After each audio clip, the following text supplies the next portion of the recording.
Alright, so first you're going to want to get your valve body framed in.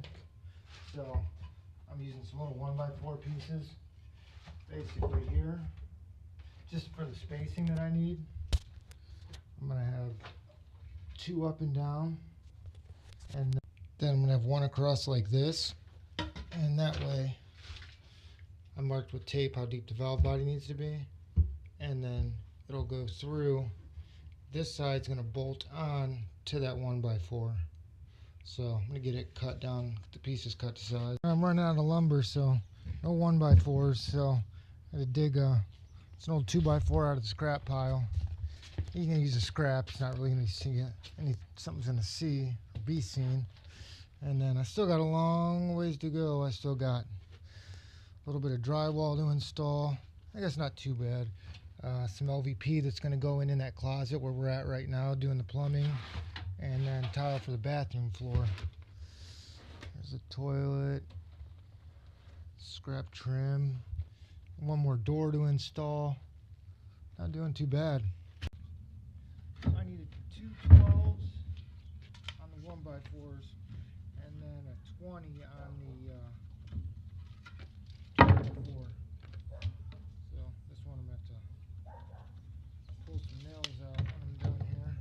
This one out of the way so the saw doesn't get it.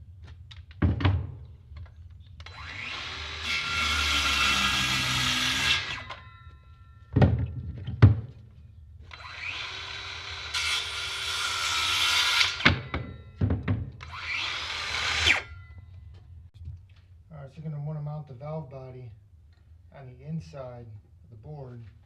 And when you put it on, it's obviously facing out, so you don't have to do it later. Use construction screws. If you've never seen one of these are super nice from Klein Tools. It's just like a little magnetic. Then you go on your belt. Just nice old screws, nails. So I'm going to get this mounted up. When you do this, make sure you don't shoot your screws through into the back of your new tile either. These are a little long, so I got to shoot them at an angle.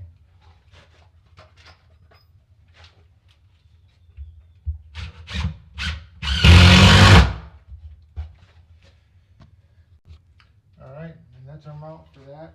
I took the black cover off just so it doesn't get scratched till I'm done. It's going to go right on there. And I got to hook up the plumbing to it. One thing is too, so I got to put the thread on pieces on here first. So just so that I put it back where it goes, I like to put marks on this. I actually do it with like PVC too. Makes it easy.